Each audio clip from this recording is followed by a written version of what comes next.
الم تر الی ربک کیف مد الظل، کیا تم نے دیکھا نہیں اپنے رب کی طرف کہ کیسے اس نے تاریکی کو پھیلا دیا۔ جب رات ہوتی ہے تو گویا کہ پورے اس پہ زمین کے اوپر تاریکی کی چادر جو ہے اوڑھ دی، جیسے کالی چادر ڈال دی گئی ہو۔ کیف مد الظل، رات کی تاریکی کی چادر اللہ اڑا دیتا ہے۔ ولو شاء لجعلہ ساکنا، اگر اللہ چاہتا تو پھر اسی رات کو مستقل کر دیتا، یہ رات کھڑی رہتی ہے، کبھی دن نہ آتا۔ یہ سورہ قصص میں آیت آئے گی، قل ارأیتم ان جعل اللہ علیکم اللیل سرمدا الی یوم القیامۃ من الہ غیر اللہ یاتیکم بضیاء۔ ویسے اس سے پہلے یہ مضمون آ چکا ہے کہ اللہ تعالیٰ جو ہے اگر مستقل طور پر دن کر دے تو کون رات لائے گا، اور مستقل طور پر رات کر دے تو کون دن لائے گا۔ تو اگر یہ رات قائم رہتی، اللہ چاہتا تو اس قائم رات ہی رہتی۔ ثم جعلنا الشمس علیہ دلیلا، پھر ہم سورج کو جب روشن کرتے ہیں، سورج جو تو اس سے یہ ہے کہ رہنمائی ملتی ہے، پھر اس سے معلوم ہوتا وہ یہ روشنی ہے اور وہ تاریکی تھی۔ تعرف الاشیاء بازدادها ثم قبضناہ الینا قبضا یسیرا، جب سورج طلوع ہوتا ہے تو آپ نے دیکھا ہوگا سائے بڑے لمبے پڑے ہوئے ہیں، پھر رفتہ رفتہ سورج اوپر ہونا شروع ہوا اور سایہ سمٹنا شروع ہوا، گویا کہ کوئی کھینچ رہا ہے، تنابیں کھینچ رہا ہے، ان کی یہ سائے جو ہے اب سمٹ کر آ رہے ہیں، پھر ہم ان سایوں کو، ان تاریکوں کو، ظل کو اپنے قبضے میں لے لیتے ہیں، گھسیٹ لیتے ہیں۔ وَهُوَ الَّذِي جَعَلَ لَكُمُ اللَّيْلَ لِبَاسًا، اور وہی ہے اللہ جس نے کہ تمہارے لیے رات کو بنا دیا ہے اوڑھنا، وَالنَّوْمَ سُبَاتًا، اور رات کو بنا دیا ہے آرام اور استراحت، وَجَعَلَ النَّهَارَ نُشُورًا، اور دن کو بنا دیا ہے نکل کر پھیلنے کی، اور دنیا میں اور جو کام کرنے ہیں اس کے لیے مناسب ماحول بنا دیا۔ وَهُوَ الَّذِي أَرْسَلَ الرِّيَاحَ بُشْرًا بَيْنَ يَدَيْ رَحْمَتِهِ، اور وہی ہے کہ جو بھیجتا ہے ہوائیں بشارت دیتی ہوئی اس کی رحمت کے آگے آگے۔ رحمت باران رحمت کے آنے سے پہلے پہلے آگے آگے اس سے ٹھنڈی ہواؤں کے جھونکے آتے ہیں۔ وَأَنزَلْنَا مِنَ السَّمَاءِ مَاءً طَهُورًا، اور ہم نے اتارا آسمان سے پانی جو کہ بڑا پاک ہے اور پاکی حاصل کرنے کا ذریعہ ہے۔ جب پانی برستا ہے تو سب سے پہلے تو فضا کو پاک کرتا ہے، صاف کرتا ہے، اس کے جتنے بھی گرد و غبار ہے، جو پولیوشن ہے، اس سب کو بارش جو ہے اس کو صاف کرتی ہوئی نیچے لے آتی ہے، اور پھر اس کو لے جا کر سمندر کے اندر ڈال کر، اور پھر ڈسٹیلیشن وہاں سے شروع ہوتا ہے، اور وہ سارا گند وغیرہ جو ہے وہ سمندروں کے اندر رہ جاتا ہے، اور پھر بالکل صاف بخارات جو ہیں، بالکل صاف پانی جو ہے وہ اوپر جاتا ہے۔ تو یہ سائیکل ہے جو چل رہا ہے، اور یہ پانی ہی پھر اللہ تعالیٰ نے دنیا میں طہارت کے لیے ذریعہ بنا دیا ہے، صفائی کے لیے، پاکی کے لیے، ماءً طہورا لِنُحْيِيَ بِهِ بَلْدَةً مَيْتًا، تاکہ ہم زندہ کریں اس کے ذریعے سے ایک مردہ آبادی کو، مردہ علاقے کو، مردہ زمین کو۔ وَنُسْقِيَهُ مِمَّا خَلَقْنَا أَنْعَامًا وَأَنَاسِيَّ كَثِيرًا، اور پھر ہم وہ پانی پلاتے ہیں اپنی مخلوقات میں سے جو بہت سے چوپائے ہیں اور بہت سے انسان ہیں۔ تو یہ پانی کا جو سائیکل چل رہا ہے، اس سے ایک طرف صفائی ہوتی ہے، فضا کی صفائی، زمین کی صفائی، اشخاص اور افراد بھی پھر اپنی صفائی نہانے دھونے کے لیے استعمال کرتے ہیں۔ اس کو ہمارے ہاں کہا جاتا ہے یونیورسل کیریئر۔ پانی کہیں کنزیوم نہیں ہوتا باڈی کے اندر، یہ جسم کے اندر یہ وہاں بھی ایک سرکولیشن کا ذریعہ بنا ہوا ہے، خون کو سرکولیٹ کرنے کا، اور اسی کے ذریعے سے جو بھی وہ چیزیں ہیں کہ جو میٹابولزم کے جو نتائج ہیں کہ جن کو نکالنا جسم سے ہوتا ہے، وہ کہیں گردے کے ذریعے سے، کہیں وہ پھیپھڑوں کے ذریعے سے وہ چیزیں نکلتی ہیں۔ تو در حقیقت یہ پانی کا کام صفائی ہے، ہمارے جسم کے اندر بھی یہ صفائی کا کام کرتا ہے۔ وَلَقَدْ صَرَّفْنَا بَيْنَهُمْ لِيَذَّكَّرُوا، اور اس کو ہم نے گردش میں رکھا ہوا ہے لوگوں کے مابین، یہ پانی گردش، یہ جو میں نے عرض کیا تھا اس سے پہلے بھی، واٹر سائیکل جو ہے کہ یہ پہاڑوں کے اوپر جا کر جو ہے یہ اوور ہیڈ ٹینکس بن جاتے ہیں، یہ گلیشیئرس ہیں بڑے بڑے، کروڑ ارب ٹن جو ہے اس وہاں پر وہ برف پڑی ہوئی ہے، وہ پانی ہے۔ اب یہ کہ اگر آپ کو سٹور کا ہی کرنا پڑتا ہے اتنا پانی، تو کس طرح کے سٹور بناتے اور کیسے ٹینک بناتے، لیکن وہ پانی وہاں پہ رکھا ہوا ہے، اوور ہیڈ ٹینکس ہیں، کتنی اونچائی پر ہے۔ اب کوہ ہمالیہ کے اوپر جو ہے تو گویا کہ ہماری اس سطح سے 6 میل اوپر ہے وہ، اب وہاں پر وہ پانی ہے پڑا ہوا ہے، اب وہ اپنی اسی کشش ثقل جو ہے زمین کی، اس کے تحت وہ پھر پانی پگھل رہا ہے، نیچے آ رہا ہے، آتا ہوا وہ سمندر میں پہنچ جاتا ہے، پھر وہاں سے اس کی وہ ویپرس بن کر اوپر جاتے ہیں۔ صرفنا بینہم، ہم نے اسے گردش میں رکھا ہوا ہے لوگوں کے مابین، لیذکروا، تاکہ وہ اس سے نصیحت اخذ کریں۔ فابا اکثر الناس الا کفورا، لیکن اکثر لوگ انکاری ہیں، وہ تو سوائے کفران نعمت کے کوئی اور روش اختیار کرنے کو تیار ہی نہیں ہے۔ وَلَوْ شِئْنَا لَبَعَثْنَا فِي كُلِّ قَرْيَةٍ نَذِيرًا، اگر ہم چاہتے تو ہر بستی میں ایک نذیر بھیج دیتے، لیکن ہمارا قاعدہ یہ ہے کہ ہم بستیوں کے مرکزی مقام پر، یہ آ جائے گا اگلی صورت کے اندر جا کر، کہ یہ ایک مرکزی مقام میں ہم رسول بھیجتے رہے، یہ نہیں کہ ہر بستی میں بھیج دیں۔ وَلِكُلِّ قَوْمٍ هَادٍ، ہر قوم کے لیے تو ہے، لیکن یہ کہ ہر بستی میں ہو اب یہ نہیں ہے۔ اللہ تعالیٰ کا طریقہ یہ ہے کہ جو بھی علاقہ ہے، جو اس کا ثقافتی، علمی، تہذیبی، سیاسی مرکز ہے، اس میں رسول کو بھیج دیا، کیونکہ باقی لوگ در حقیقت انہی کے متبعین ہوتے ہیں، انہی کے فالوورز ہوتے ہیں، انہی کی پیروی کرنے والے ہوتے ہیں۔ فَلَا تُطِعِ الْكَافِرِينَ وَجَاهِدْهُمْ بِهِ جِهَادًا كَبِيرًا، تو اے نبی آپ ان کافروں کی بات مت مانیے۔ دیکھیے اطاعت دو معنی میں ہے، اطاعت ایک تو یہ کہ کسی نے حکم دیا اور آپ نے اس کی بات مان لی،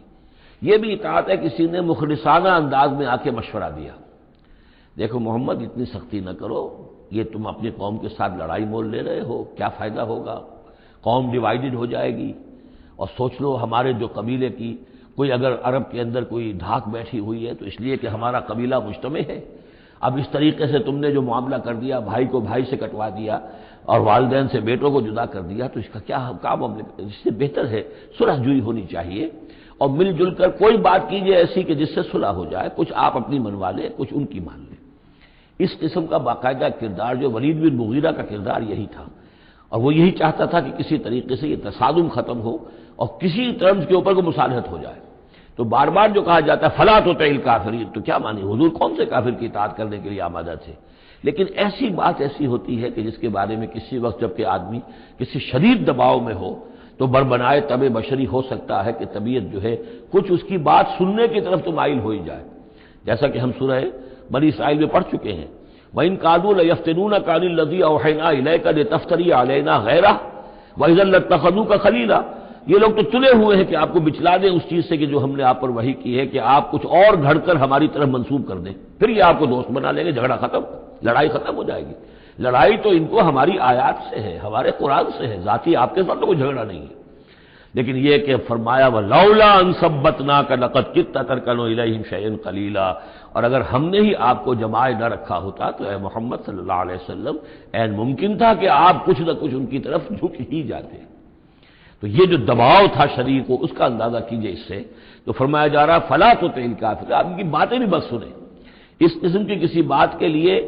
آپ جس کو کہتے ہیں ٹو لینڈ این ایئر، کہ آپ اپنا کان اس کو دیں کہ وہ آپ کے کان میں آ کر یہ بات کر دیں، یہ بھی نہ کریں آپ، اس کی بھی آپ اس کا موقع نہ دیں۔ وَجَاهِدْهُمْ بِهِ جِهَادًا كَبِيرًا، اور آپ ان کے ساتھ اس قرآن کے ساتھ جہاد کیجئے، یہ قرآن تلوار ہے، اس کے ساتھ جہاد کیجئے اور بڑا جہاد کیجئے۔ یعنی مکے میں جو جہاد ہو رہا تھا 12 برس تک جو ہوا ہے، وہ تلوار والا جہاد نہیں تھا، وہ قتال نہیں تھا، وہ جہاد بالقرآن تھا۔ یہ بہت اہم موضوع ہے جس پہ میری تقریر موجود ہے، کتابچہ موجود ہے، بلکہ دو ہے، جہاد بالقرآن اور پھر جہاد بالقرآن کے 5 محاذ۔ آج بھی ہمارے ہاں جو بھی قومی مسائل ہیں، ملکی مسائل ہیں، ہمارے اس وقت اجتماعی مسائل ہیں، واقعہ یہ ہے کہ ان کے لیے 5 محاذ ہیں جن پر کہ قرآن مجید کی شمشیر ہاتھ میں لے کر جہاد کرنے کی ضرورت ہے۔ اب اس وقت ظاہر بات ہے کہ اس کا موقع نہیں ہے، لیکن یہ کہ اس اعتبار سے کہ ایک انقلابی جد و جہد، اللہ کے دین کو قائم کرنے کی جد و جہد میں دعوت قرآن کے ذریعے سے، تربیت قرآن کے ذریعے سے، تزکیہ قرآن کے ذریعے سے، یہ ساری چیزیں ہم پڑھتے چلے آ رہے ہیں۔ تبشیر قرآن کے ذریعے، انذار قرآن کے ذریعے، تذکیر قرآن کے ذریعے، اور سینوں کے اندر کے جو روگ ہیں ان کا علاج قرآن سے، شفاء لما فی الصدور، نصیحت قرآن سے، یہ سارا قرآن سے۔ تو اس حوالے سے جاہدہم بہ جہادا کبیرا، وہو الذی مرج البحرین، اور وہی ہے اللہ جس نے کہ 2 دریا چلا دیے، 2 روئیں چلا دی۔ ھذا عذب فرات، یہ ہے بہت ہی عمدہ، خوش ذائقہ اور خوشگوار اور میٹھا پانی۔ وھذا ملح اجاج، اور دوسری رو چل رہی ہے کہ جو کڑوی اور نمکین پانی کی ہے۔ وجعلنا بینہما برزخا وحجرا مہجورا، اور ان کے مابین ہم نے پردہ لگا رکھا ہے، نظر نہیں آتا، اور ایک آڑ ہے، اوٹ ہے کہ وہ آپس میں ملتے نہیں ہیں۔ اللہ تعالیٰ کی یہ صنعائی ہے، اللہ کی قدرت ہے۔ وَهُوَ الَّذِي خَلَقَ مِنَ الْمَاءِ بَشَرًا، اور وہی ہے جس نے پانی سے بنایا انسان، فَجَعَلَهُ نَسَبًا وَسِحْرًا۔ اب یہاں پانی سے مراد منی بھی ہو سکتی ہے کہ جس سے ظاہر بات ہے کہ جو انسان کی تخلیق کا معاملہ ہوتا ہے، جو مشاہدے میں ہے لوگوں کے، وہ تو یہی ہے کہ گندے پانی سے تخلیق کا آغاز ہوتا ہے۔ فَجَعَلَهُ نَسَبًا وَسِحْرًا، اور پھر اس کے لیے ایک تو یہ کہ اس کے آباء و اجداد ہیں، نسب ہے اس کی، اور ایک سہرن سسرالی رشتے بیوی کے حوالے سے بھی۔ اب ظاہر بات ہے کہ جو ساس اور سسر ہے وہ بھی ایک طرح کے والد اور والدہ ہی ہے، یہ بھی گویا کہ اللہ تعالیٰ نے ان کو وہی رتبہ عطا کیا ہے، اور اس طریقے سے رشتے جڑتے چلے جاتے ہیں۔ ورنہ تو یہ ہوتا کہ ایک ہی خاندان کے رشتے جو ہیں وہ چلے جا رہے ہیں اور آئسولیٹڈ ہو رہے تھے خاندان، لیکن یہ کہ جب یہ رشتے ہوتے ہیں شادی بیاہ سے تو وہ خاندانوں کے مابین ناطے بن جاتے ہیں، رشتے ہیں اور ناطے ہیں، اور اس طریقے سے تانا بانا جو ہے اس میں نوع انسانی کو اللہ تعالیٰ نے بن رکھا ہے۔ فَجَعَلَهُ نَسَبًا وَصِهْرًا وَكَانَ رَبُّكَ قَدِيرًا، اور آپ کا رب جو ہے وہ سب قدرت رکھنے والا ہے۔ وَيَعْبُدُونَ مِن دُونِ اللَّهِ مَا لَا يَنفَعُهُمْ وَلَا يَضُرُّهُمْ، اور وہ بندگی کرتے ہیں، پرستش کرتے ہیں اللہ کے سوا ان کی جو نہ انہیں کوئی نفع پہنچا سکتے ہیں اور نہ نقصان۔ وَكَانَ الْكَافِرُ عَلَىٰ رَبِّهِ ظَهِيرًا، اور یہ کافر لوگ جو ہیں یہ اپنے رب کی طرف پیٹھ کیے ہوئے ہیں، انہوں نے ادھر تو پیٹھ کی ہوئی ہے، ادھر توجہ کرنی ہی نہیں۔ وَمَا أَرْسَلْنَاكَ إِلَّا مُبَشِّرًا وَنَذِيرًا، اور نہیں بھیجا ہم نے آپ کو مگر مبشر اور نذیر بنا کر، جو بھی حق کا راستہ اختیار کریں ان کو بشارت دیجیے، راح و ریحان و جنت نعیم، اللہ کی مغفرت اور رحمت کی بشارت، اور جو لوگ اس کو رد کر دیں، انکار کر دیں، ان کو خبردار کر دیجیے کہ پھر جہنم تمہارے لیے تیار ہے۔ قُلْ مَا أَسْأَلُكُمْ عَلَيْهِ مِنْ أَجْرٍ إِلَّا مَنْ شَاءَ أَنْ يَتَّخِذَ إِلَىٰ رَبِّهِ سَبِيلًا، ان سے کہہ دیجیے کہ میں نے تم سے آج تک کوئی اجرت نہیں مانگی، میں نے کبھی تم سے، میں جو تمہیں یا قرآن سناتا ہوں، یہ جو شاعر لوگ آتے ہیں قصیدے پڑھتے ہیں تو کچھ انعام چاہتے ہیں، یہ سامر جو آتے ہیں جو کہانیاں سناتے ہیں راتوں کو، سامرن بہی تہجرون جو ہے، تو اس کا معاملہ کیا، وہ بھی تم سے انعام، میں نے کبھی تم سے کوئی مانگا ہے؟ میں خلوص و اخلاص کے ساتھ تمہاری خیر خواہی میں یہ کام کر رہا ہوں۔ قل ما اسألکم علیہ من اجر الا من شاء ان یتخذ الی ربہ سبیلا، سوائے اس کے کہ میں یہ چاہتا ہوں کہ جو بھی تم میں سے چاہے، جسے بھی توفیق ہو جائے، وہ اپنے رب کی طرف راستہ اختیار کر لے، رب کے راستے پر آ جائے۔ گویا کہ میرا تو اگر کوئی اجر بھی ہے تو یہی ہے، مجھے اگر کوئی شے تمہاری طرف سے مطلوب ہے تو بس یہی مطلوب ہے کہ تم سیدھے راستے پر آ جاؤ، مجھے اور کچھ اپنی ذاتی کوئی منفعت، میری کوئی ذاتی غرض نہیں۔ وَتَوَكَّلْ عَلَى الْحَيِّ الَّذِي لَا يَمُوتُ، اور اے نبی آپ توکل کیے رکھیے اسی ہستی پر کہ جو الحی ہے، الحی القیوم، جو کہ زندہ ہے اور زندہ جاوید ہے، الذی لا یموت،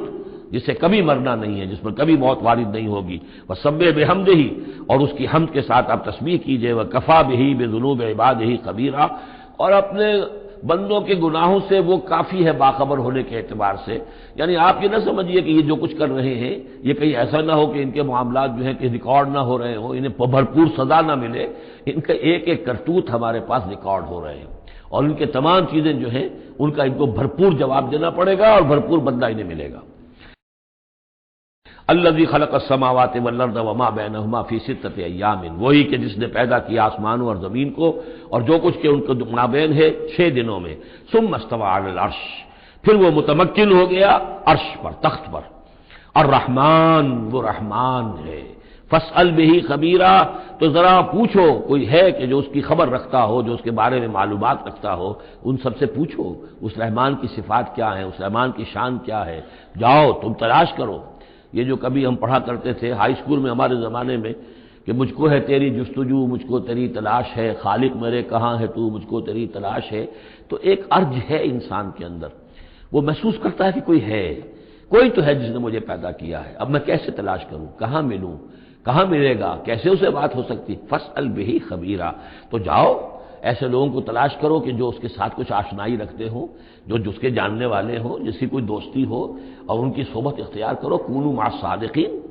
تو یقیناً تمہیں جو ہے اللہ تعالیٰ کی معرفت حاصل ہوگی۔ وَإِذَا قِيلَ لَهُمُ اسْجُدُوا لِلرَّحْمَٰنِ، اور جب ان سے کہا جاتا ہے کہ سجدہ کرو رحمان کو، قالوا وما الرحمن، کیونکہ یہ رحمان کے لفظ سے بدکتے تھے، یہ صرف اللہ کا لفظ استعمال کرنا چاہتے تھے۔ رحمان جو ہے، یہ جو مشرکین مکہ تھے یہ کہتے تھے یہ نام تم کہاں سے لے آئے ہو، یہ ہمارے لیے قابل قبول نہیں ہے۔ قالوا وما الرحمن، ان کا یہ رحمان کون ہے؟ انسجد لما تأمرنا، کیا ہم سجدہ اسے کریں جس کا تم ہمیں حکم دے رہے ہو؟ اس میں ہے وہ شقاق جو ہوتی ہے زدم زدہ، ٹھیک ہے، تمہارے کہہ رہے تو ہم یہ نہیں کریں گے، مطلب یہ کہ چاہے تو تم بات کہہ رہے ہو حق ہے، لیکن یہ کہ چونکہ تم کہہ رہے ہو اس لیے ہم نہیں کریں گے، اس کا تو مطلب یہ ہوگا کہ ہم نے تمہاری بات مان لی اور تم جیت گئے۔ انسجد لما تأمرنا، کیا اس کو ہم پوجیں گے جس کا کہ آپ ہمیں حکم دے رہے ہیں؟ وزادہم نفورا، اور اس سے ان کے اندر نفرت اور بدکنا ہی بڑھ رہا ہے، فرار اور بھاگنا اور دوڑنا۔ سجدہ کر لیجیے، ٹھیک ہے۔